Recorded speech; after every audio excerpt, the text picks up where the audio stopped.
Afinal de contas, com quantos doces se faz uma mesa de doces?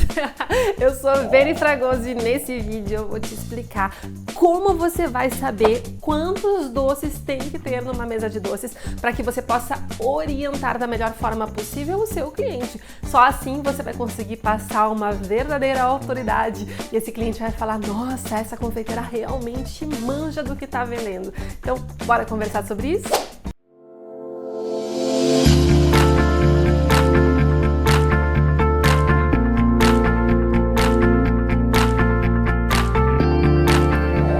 A mesa de doces é a segunda noiva de uma festa. Isso você pode ter certeza que é. Eu mesma sou apaixonada por mesa de doces desde antes de eu imaginar que eu poderia um dia trabalhar com isso. Eu me lembro lá no ano de 2004, eu fui madrinha de um casamento e eu lembro de estar ansiosa esperando para chegar na festa e ver a tal da mesa de doces, que era uma grande novidade. Naquela época não era muito comum ainda.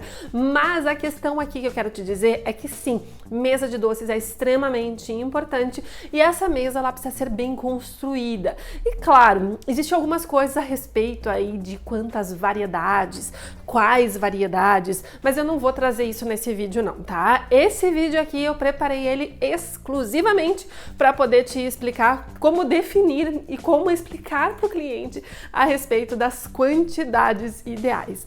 Bom, o primeiro segredo é, a hora que você estiver conversando com esse cliente, de preferência pessoalmente, mas também pode ser no WhatsApp, você vai conversar com esse cliente e você vai tentar entender um pouco sobre a dinâmica da festa do cliente. E isso vai fazer toda a diferença na hora de você orientar esse cliente a respeito das quantidades, tá? Então, que tipo de pergunta você tem que fazer? Primeiro, que tipo de festa que é? Você entende que um casamento é diferente de uma formatura e uma formatura é diferente de um corporativo? Então, você precisa saber que tipo de festa é e a gente vai falar sobre cada uma dessas situações. Você também precisa perguntar para esse cliente o tempo de festa, mas não necessariamente você vai perguntar o tempo de festa. Você vai perguntar perguntas que eu falo que são perguntas aleatórias, radares e que vão nos dar um norte. Por exemplo, vai ter banda? Vai ter DJ? Que legal! E você já sabe se vai ter sobremesa servida depois do jantar ou não? Então, quando eu entendo essa dinâmica de festa, eu consigo ter uma ideia a respeito do tempo de festa e isso também vai fazer muita diferença. Quando a festa é almoço, eu também tenho que perguntar se tem um tempo para encerrar ou se é livre. E tudo isso a gente vai falar já já, tá bom? Então vamos começar pelo básico, tá?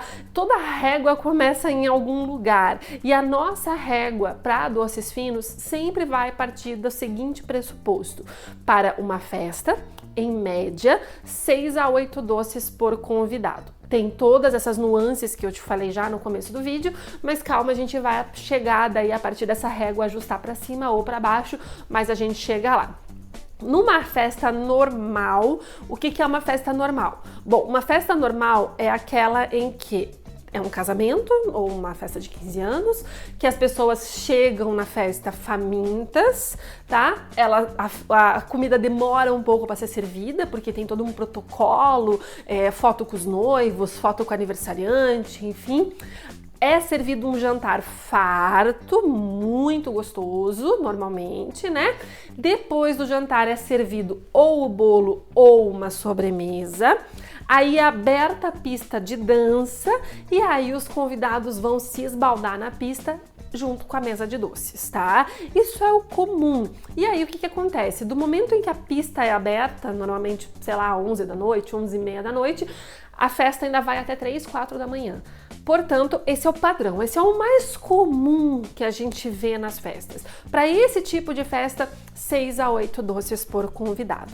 E o que eu sempre vou explicar para o meu cliente, tá? 6 doces por convidado é uma quantidade que vai dar, mas vai dar ali, ó, apertada. Todo mundo come, não tem aquela fiasqueira, sabe aquela fiasqueira da mesa abrir, as pessoas atacarem e a mesa ficar vazia e não ter mais doce? Isso é fiasqueira, tá? Então não tem essa fiasqueira. 7 doces por convidado é uma quantidade que vai dar, todo mundo vai comer bem, mas sobra um pouco, então tem uma margem de segurança. Então eu digo assim, se você tem 100 convidados, vai sobrar uns 100 doces, que eu não acho muito não, tá? Manda 20 para uma mãe, 20 para outra, você leva 30 para tua casa e aí você vê, acabou, tá? Então 7 seria intermediário e 8 é fartura. É pra galera comer, mas comer até se esbaldar e ainda assim vai sobrar bastante doce para levar para casa. Eu digo que pro churrasquinho do dia seguinte, tá bom?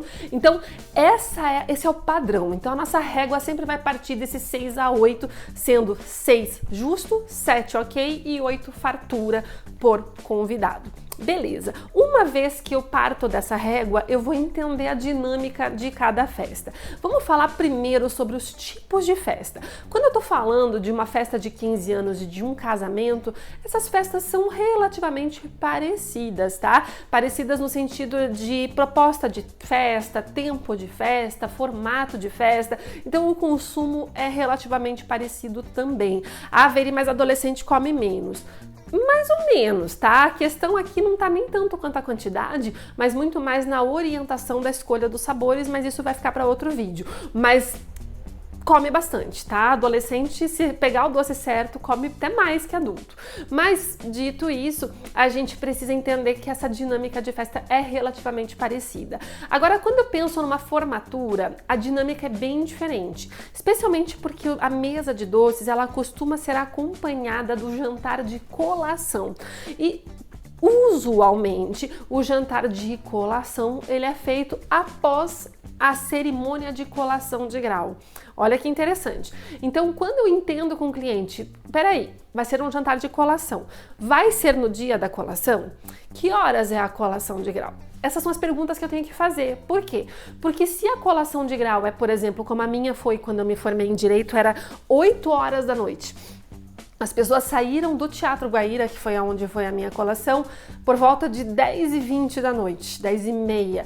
A gente chegou no hotel, onde foi meu jantar, às 11 horas da noite. E pela 1 da manhã a gente já estava indo embora.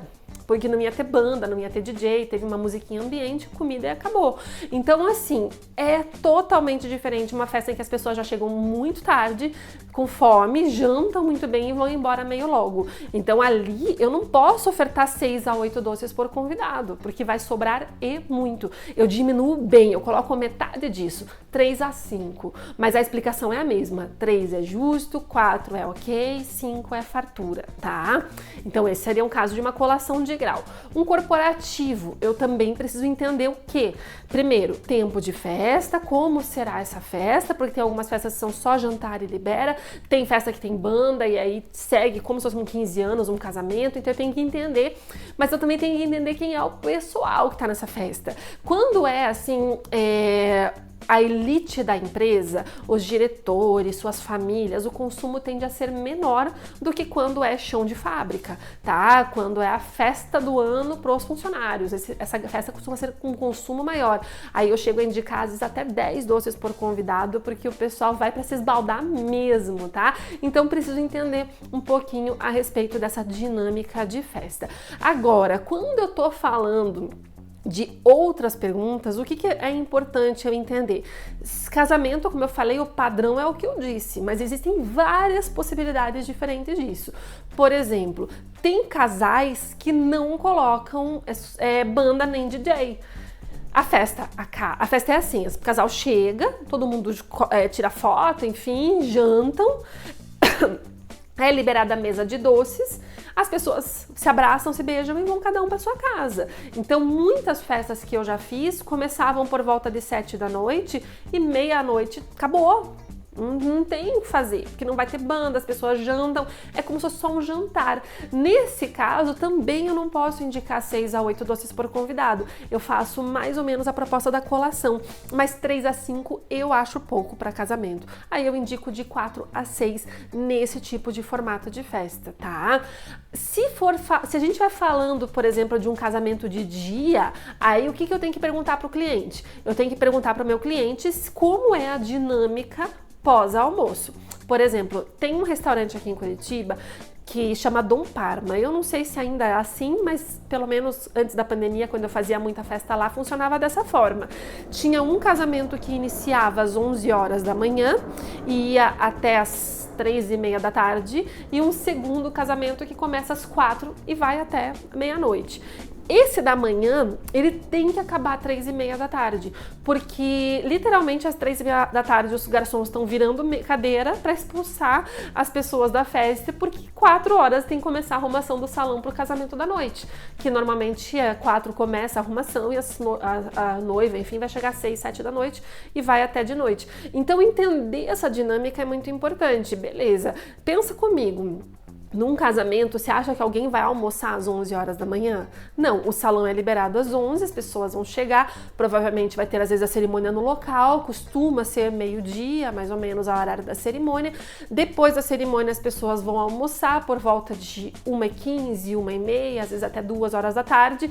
O almoço, de novo, é farto, é gostoso, todo mundo come muito bem, e aí é liberada a mesa de doces, só que a festa acaba no máximo 3h30, 4 horas da tarde. Ou seja, a janela de consumo de doces é muito pequena, é 1h, 1h30 no máximo, e vai estar todo mundo com a pança cheia, né? Então ninguém consegue comer 7, 8 doces, né? Então as pessoas vão comer 2, 3, 4 no máximo, e aí eu jogo também para uma quantidade menor. Ó, para tua festa eu vou indicar 3 a 5, 4 a 6, de acordo com o tempo de festa, o tempo de consumo desses produtos na festa, tá? Além disso, eu tenho que também questionar quando é diferente disso. Por exemplo, eu já fiz casamento de almoço que você não pode presumir como é que é, você tem que perguntar para o cliente. Aí eu perguntei, como é? Ah, é almoço na chácara. Legal! Uau, que delícia, que bom! E aí, como é que vai ser depois do almoço? Ah, depois do almoço o pessoal vai jogar um futebol e tal, a gente vai deixar todo mundo meio livre, algo mais íntimo. Ah, legal! E como é que vai ser depois disso? Ah, daí mais tarde, lá por umas 5, a gente vai servir um café colonial pro pessoal. Ah, legal! E depois disso? Ah, depois disso a gente vai ficar tomando cerveja, conversando, algumas pessoas vão dormir na chácara. Então, resumidamente, não tem hora para acabar? Não, a gente começa às 11 da manhã e vai até madrugada. Legal, olha que diferente essa situação. Aqui a gente está falando de uma festa extremamente extensa, no meio do caminho há um café colonial, no final do dia rola um churrasquinho, ou seja, eu vou indicar para esse cliente 8 a 10 doces por pessoa, porque as pessoas vão comer no pós-almoço, ela vai dar uma beliscadinha à tarde, de noite enquanto está comendo o churrasco, vai voltar a comer. Então entender essa dinâmica me faz orientar o cliente da melhor forma possível. Veri, e se o buffet já dá algum doce? Também eu vou perguntar para o meu cliente, quantos doces esse buffet te dá? Aí ele vai dizer, 300, 400. Eu vou fazer essa conta, né? Vamos supor, 7 por convidado. Tá, legal, são 7 doces por convidado, você precisaria de 700 doces. Você tá ganhando 300 do buffet, então a gente precisa de mais 400. Então eu sempre consigo orientar da melhor forma o meu cliente quando eu entendo a dinâmica de festa desse cliente. Esse vídeo te ajudou? Então faz o seguinte, comenta aqui, compartilha com alguém que trabalha com doces finos ou com a tua própria cliente para ajudar ela a decidir a respeito dessa quantidade aí, você arrematar essa questão. E claro, né, não deixa de comentar nesse vídeo, isso me ajuda muito, afinal de contas é só assim que o YouTube entende que o meu conteúdo é relevante e me estimula a continuar produzindo conteúdo aqui para você toda semana, tá bom? Um beijo, tchau, tchau!